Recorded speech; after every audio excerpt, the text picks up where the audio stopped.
Nagsimula ang lahat nung nagkaroon ng asawa si Nanay, si Chong Lucas. Ilang linggo pa lang silang nagsasama noon nung sinama niya ako kumuha ng panggatong. Sina, bandaran. Maraming kahoy doon. Doon?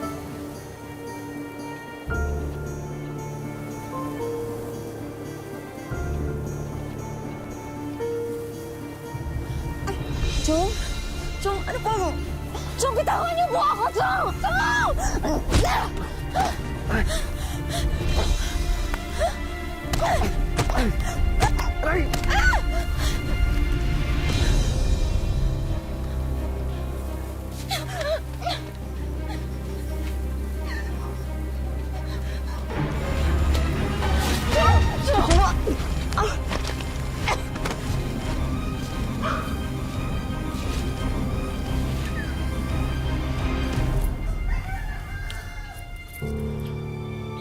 Kaya ko.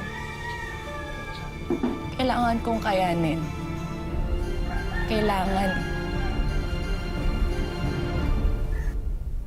Dito sa Wish Ko Lang, libre ang mangarap. Pero kadalasan, dumaranas daw muna ng mga pagsubok bago makamit ito. Gaya ng tampok naming kwento ngayon. Tila pinagkaita ng pagkakataon. Pero sa huli, katuparan ng pangarap ang isusukli ng pag-asa. Magandang hapon po mga kapuso. Ako po si Vicky Morales at ito ang Wish Ko Lang. Nang makauwi kami, gusto kong sabihin kay Nana yung nangyari.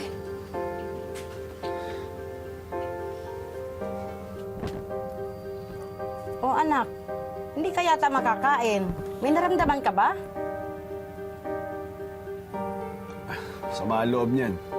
Gusto kong sabihin sa kanya yung kahayupang ginawa sa akin ni Chong Lucas. Sinama ko manguha ng kahoy kanina. Puro reklamo, ayaw mapagod. Ano ba naman anak? Sa panahon ngayon, dapat magtulungan tayo.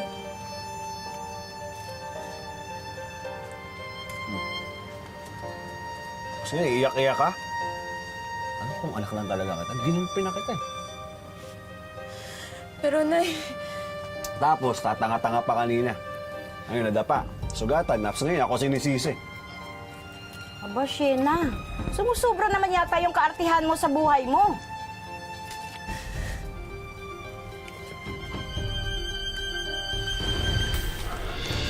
Shena!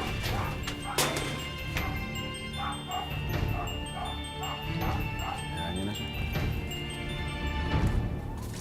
O ano? Punta na akong palengke. ay, sige ho, ingat kayo. O, sige. Pakibilan na rin ako ng gin, ha? O, sige. Maraming beses ding naulit ang kahayupan ni Chong Lucas.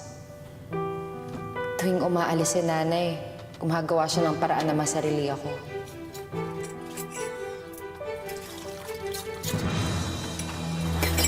Tama na po! Ano ang problema mo? Ha? Hindi ka ba nasanay?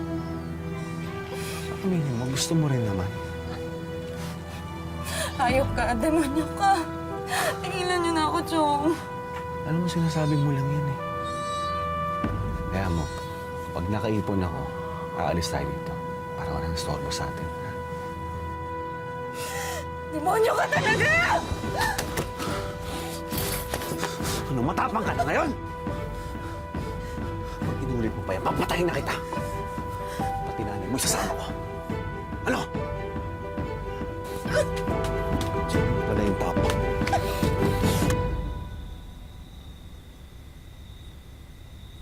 Isang gabi, tumakas ako sa amin.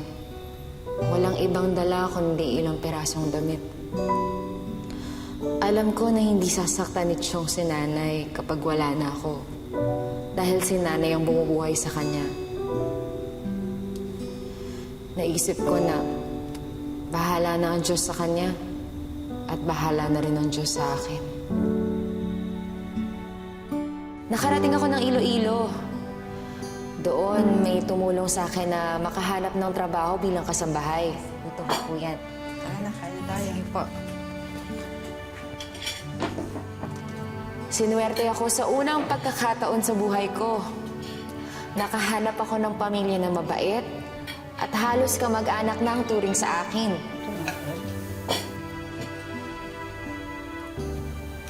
Hanggang ano mo?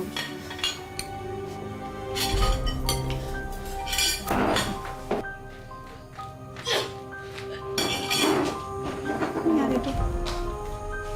Pero hanggang dito, hindi pa rin ako iniwan ng kahayupan ni Chong Lucas. Hindi nila ako pinalayas kahit nang malaman nila na buntis ako. Pagkus, inalagaan nila ako hanggang sa panganganak ko. Noong una, hindi ko alam kung kaya ko bang mahalin yung anak ko. Baka maalala ko na naman ang kahayupan ni Chong Lucas tuwing makikita ko siya. Pero nang mahawakan ko siya, hindi ko napigilang maiyak sa tuwa. May anak na ako. Sheena, sigurado ka ba sa gagawin mo? Naging kontento na sana ako sa buhay ko noon. Pero naghanap pa ako ng mas magandang buhay para sa anak ko. Napakalaki po ng utang na loob ko sa inyong dalawa. Kundi dahil sa inyo, malamang patay na kami mag-ina. Pero kailangan kong isipin ang kinabukasan ni Marco. Sigurado ka ba sa papasukan mong trabaho? Ay, wag po kayo mag-alala. Maganda pong trabaho ang ibibigay ko sa kanya. Sa gabi lang po siya magtatrabaho bilang waitress. At mahigit doble po ng sweldo niya dito ang kikitain niya. Pero ang baby mo, Sheena, paano siya pag wala ka? Pag nasa trabaho ka? Gagawin ko ng paraan. Ganito na lang. Iwan mo na lang si Marco sa amin habang nagtatrabaho ka. Malapit na sa amin ang bata. At alam mo na hindi namin siya pababayaan. Bilisan mo na magdesisyon, Sheena. Kailangan na natin umalis mamaya.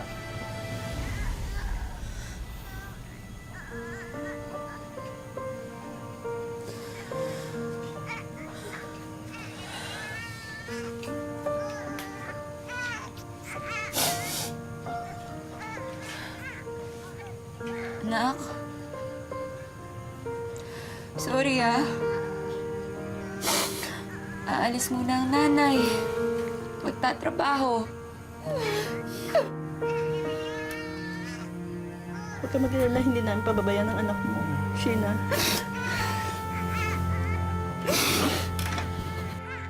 Naniwala ako sa mga pangako ng isang dating kaibigan. Nasilaw sa alok na kikitain.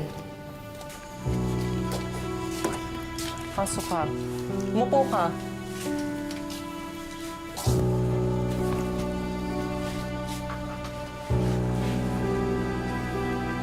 Carlo, akin na yung damit. Maligo ka at isuot mo ito. May customer ka mamaya.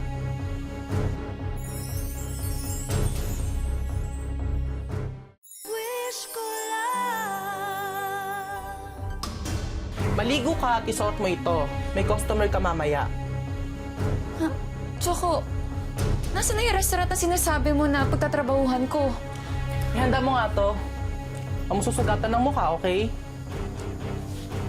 Maligo ka at magbihis. Mamaya, may darating na gusto dito. Ha? Gawin mo ang kahit anong gusto nila. Ha? Kahit ano! Paliwala! Tumango ka kung naiintindihan mo yung sinasabi niya. Sige na, bago ka pa mawala ng malay. Akala ko, magandang kinabukasan ang naghihintay sa akin dito.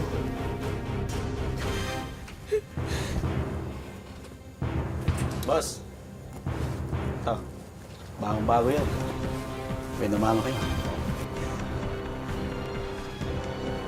Tandaan mo yung mga sinabi ko. Gawin mo ang kahit anong magawa sa'yo, ha? Pwede kitang papatay dito. Walang nakakalam. Tandaan mo yan. Boss!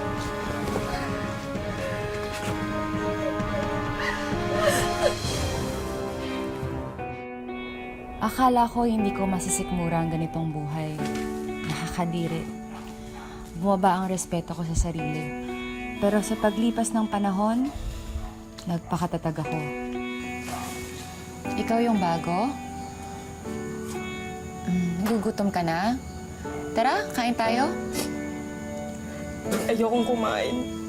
Gusto ko nang mamatay.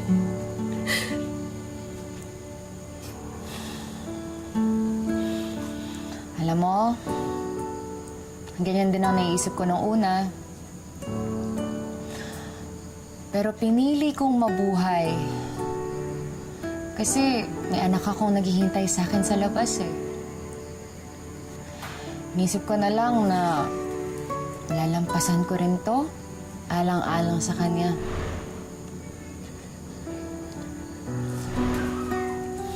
Kaya ikaw, magpalakas ka. Para kapag may chance na makatakas dito, eh may lakas ka para tumakbo. May alam kang paraan para makatakas dito? Kamaingay. Sasabihin ko sa'yo, pero sasamahan mo ako kumain mamaya.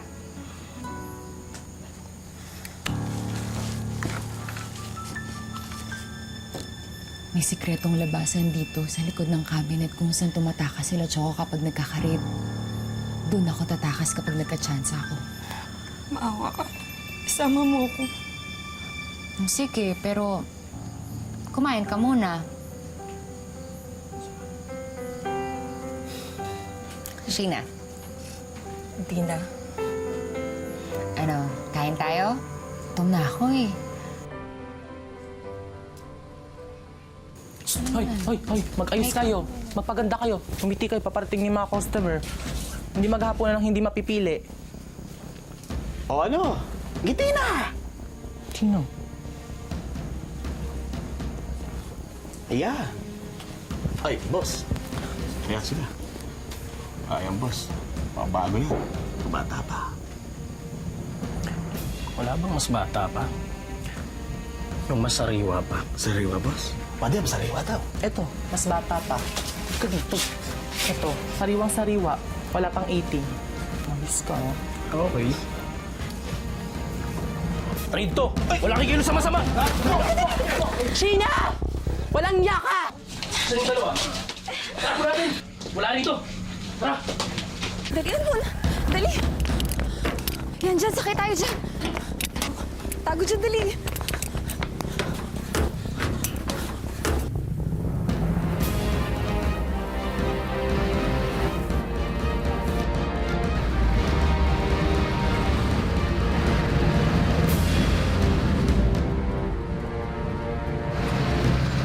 Wala na sila. Umuwi sa kanila si Dina. Ako naman, ilang linggong namasukan bilang labandera. Niligawan ako ni Alex at hindi nagtagal, sinagot ko din siya. Sinabi ko kay Alex ang lahat ng karanasan ko, pero tinanggap niya ako ng buong buo. At ngayon, iniuwi na niya ako sa bahay niya para magkasama na kami. Sina, nanay ko. Ano po?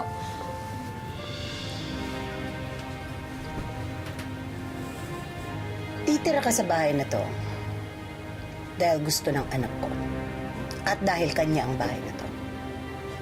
Pero hindi ibig sabihin nun, gugustuhin kita. Nay, Alex, binata ka. May maganda kang trabaho. Bakit isang mumurahing babae ang gusto mo, ha? Nay, ano ba? Hindi, Alex, okay lang.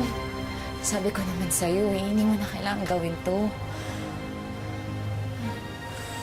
Ayun naman pala eh. Alam niya namang mumurahin siyang babae. Pero bakit mo pinagpipilitan yung sarili mo sa anak ko? Nay, mahal ko ho siya. Dito siya titira. Bubuo kami ng pamilya. At kung hindi niyo tanggap yun, pwede na bumalik sa probinsya.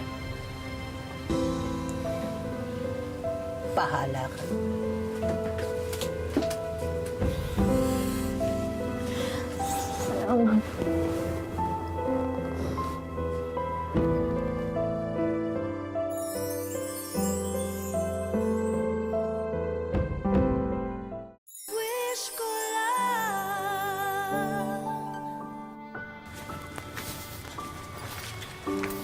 O, mahal, huwag ka masyadong magpapapawis dun, ha? Mahal, uwi ka ba mamayang tanghali? Pagluluto kita ng paborito mo. Siyempre naman, sandali lang ako mamamasada. Tsaka namimiss agad kita eh. Bulero mo talaga. Siya nga pala, nais mo na ba yung pagbabakasyon ng anak mo dito? Si Marco? Oo, di ba napag-usapan na natin yun? Pag maayos ka na, imbita mo siya dito para magbakasyon. Para magkaayos kayo. Gusto ko sana, pero paano na yung nanay mo? Ako na ang bahala kay nanay, ha? Ayusin mo na lang yun. Okay? Salamat. Salamat talaga. Mahal kita. Kaya gusto ko masaya ka. Sige na, yes na ako. Pahinga ka dyan, ha? Sinong mag-aakala na may iibit pa sa isang tulad ko? Isang babae na naging laruan ng iba't ibang lalaki. Pero sa kabila ng lahat, tinanggap niya ang aking nakaraan at pinili akong maging kabiyak para bumuo ng pamilya. Ang galing mo talaga magpaikot sa anak ko, no? Sa bagay, maraming taon ka rin namang nakapag-practice sa ibang lalaki. Piruin mo, pati yung anak mong bastardo, makakarating dito.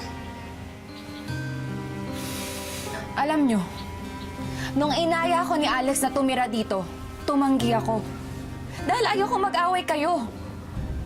Pero, nung nakikita ko yung ugali niyo po, mas mabuti pa nga naghiwalay na lang kayo ni Alex. Ayun! Eh di lumabas din ang totoo, ha?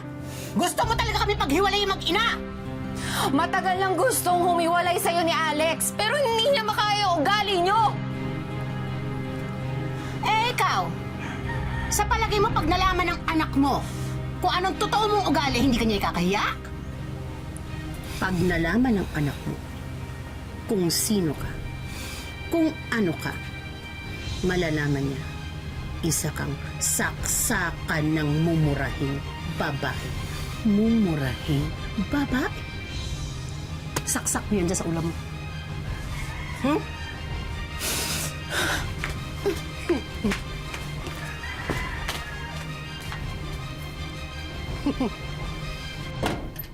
Tinawagan ko sila, Mama at Sir. Inayos ang pagbisita ni Marco dito sa amin. Si Alex nga mismo ang sumundo sa kanya eh.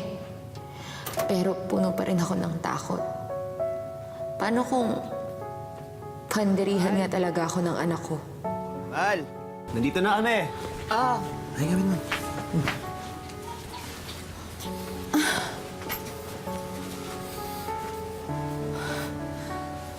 Marco, kamusta ka na? Okay lang po. Ang laki-laki mo na. Halika dito sa mga... Halika dito sa nanay.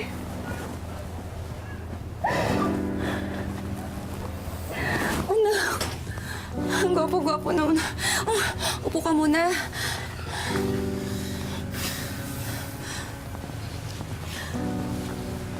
Oh, aalis na ako. Totalita naman yung gusto niyo, di ba? Iatid ko lang nanay sa terminal, ha? Kayo na muna dito.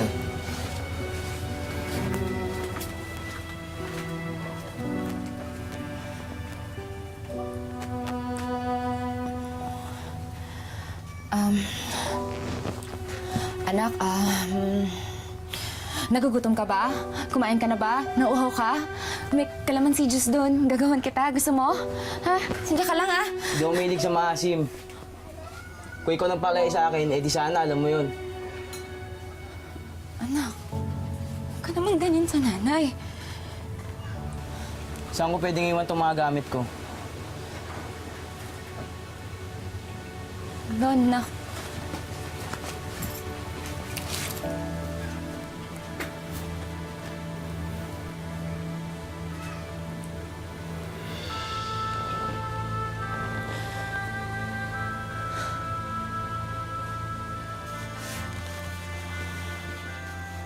Marco, merienda oh. Kain ka muna. Mahaba ang biyahe mo.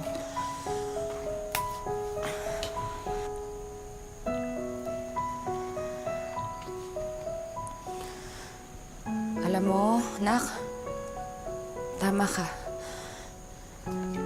Marami akong hindi alam sa'yo. Dahil wala naman talaga ako nung lumaki ka. Pero hindi pa naman nahuli ang lahat, diba? Pati pa natin makilala ang isa't isa. Sasabihin niyo na po ba sa akin kung sino ang tatay ko? Nasaan po ang tatay ko? Bakit wala siya? Bakit kayo naghiwalay? Iniwan niya ba tayo o kayo ang nang iwan sa kanya? Nak, alam mo kasi... Saka bakit niyo ako iniwan? Saan kayo nagpunta nito nagdaang 16 na taon? Anak, hindi pa yata ngayon ang tamang panahon para malaman mo lahat. Hindi niyo sasabihin sa akin? Bakit niyo pa ako pinapunta dito? Marco!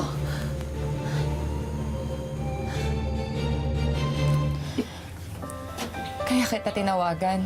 Hindi ko kayang sabihin sa harap ng anak ko yung nangyari sa akin. Dahil hindi ako marunong bumasa at sumulat.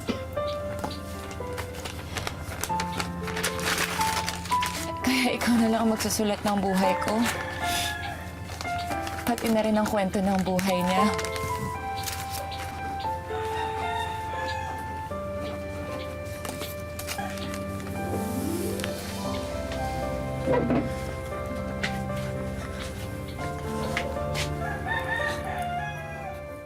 Nak, alam ko, hindi ka masaya kasi hindi ko nabigyan ng sagot yung mga tanong mo. Eh, ikaw! Sa palagay mo, pag nalaman ng anak mo kung anong totoo mong ugali, hindi ka niya ikakahiya? Kaya nga, Na ang lolo niya, tatay niya rin? Ha?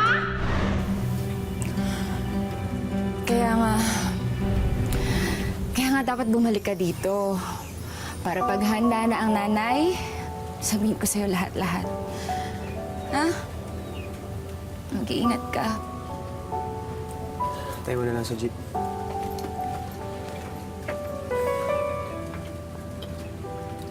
Mahal. Okay ka lang ba? Ihatid ko lang siya.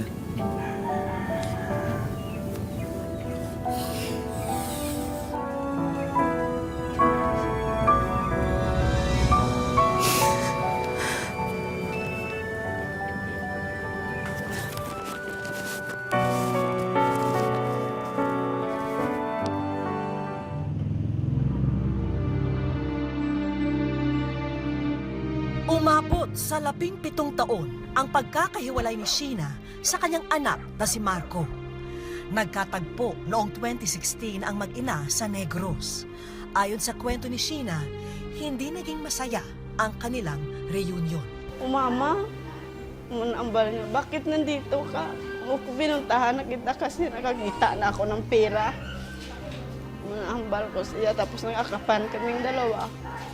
Tapos nadala ko sa dito pa uwi. Kaso naman ninasumbatan niya ako ba? Bal niya, simula nang maliit ako. Ngayon mo lang ako kinuhang malaki ko na. Malaki na ko na siya. Malaki na nga raw ang pagkukulang ni Sheena sa anak. Malaki na ang agwat sa kanilang mga puso. Hindi niya ako kasi pinakinggan. Kung magsalita ako. Sabi niya, hindi, wala kang kwentang ina. Ganun sabi niya sa akin. Kaya ginabiyaan ko sa kuno mo. Tapos na lang, umalis na lang ako. Papunta ako ng CR namin para hindi ko marinig lahat ng sasabihin niya. Tapos umuwi naman sa San Negros. Walang nanumbalik na pagkasabik si Marco sa kanyang ina. At tila ang maraming taon na kanyang hinintay ay gumuho sa loob ng ilang oras lamang. Noong araw na yun, muling naghiwalay ang kanilang landas at hindi na muli niya nakita ang anak. Masasabi mo ba na maganda na yung relationship mo sa kanya o hindi pa rin? Hindi pa rin, hindi siya nakikinig sa akin. Pero narinig naman ng Diyos ang mga panalangin ni Sheena dahil pumayag na si Marco na muling makipagkita sa Iloilo. Sa pangalawang beses ng kanilang pagharap, mabigat pa rin ang loob ni Marco sa ina. Bata pa lang ako, iniwan ako ni Mama sa mga kanyang amo. Lumaki ako pero hindi ko magulang ang nagpapalaki sa akin. Nalaman ko nga hindi ako nila anak kasi niloloko ako ng mga kaibigan ko. Sinasabi na sa akin, ampon ka lang anak sa labas. Sasaktan ako kapag narinig ko ang mga sinabi niya. Hanggang ngayon, hindi pa rin yata humuhupa ang galit ni Marco. Binasa sa ng stepfather niya. Tapos? Tapos ako yung lumabas. Para nadiri ako sa sarili ko. Pag nalaman ko na galing ako sa rape. Alam mo kasi yung mga nanay malaking puso sa mga anak. Pero ang nanay ko parang wala siyang puso sa akin kasi iniwanan niya lang ako. Wala naman ako matanong bakit ginawa niya sa akin yun. Hindi ko naman alam kung may kasalanan akong ginawa sa kanya. O talagang isa lang akong pagkakamali sa buhay niya. Gusto man naming mapaliwanagan si Marco sa napakarami niyang tanong. Alam namin walang ibang pwedeng makasagot sa kanya kundi ang kanyang ina. Marami akong itanong sa akin nanay na sakaling makaharap ko siya.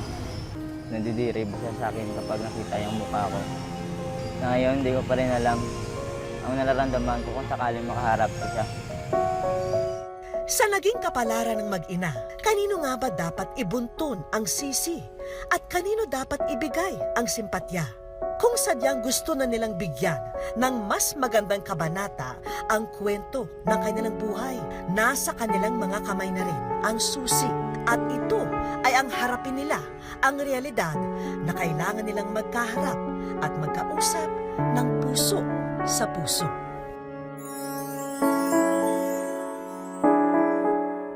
Sa aming pagbabalik, Wish ko lang, masaya kasi natutupad ng wish ko.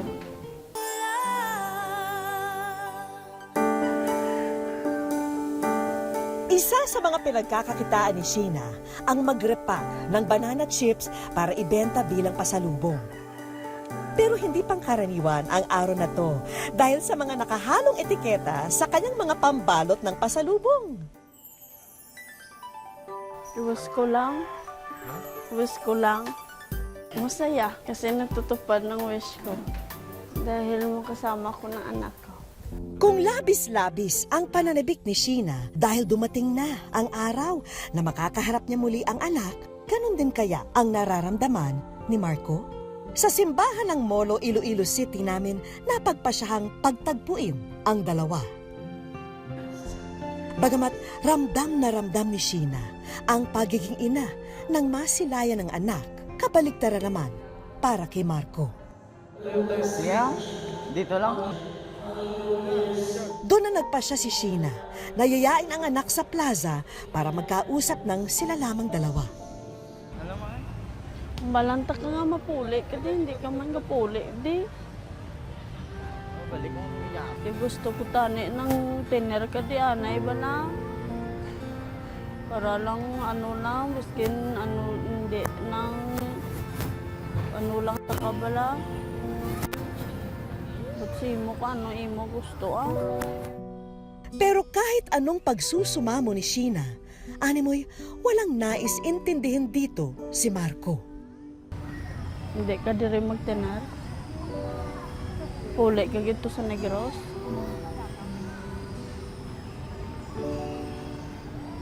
Gusto ko tani diri ka anay biskin pila lang kabulan.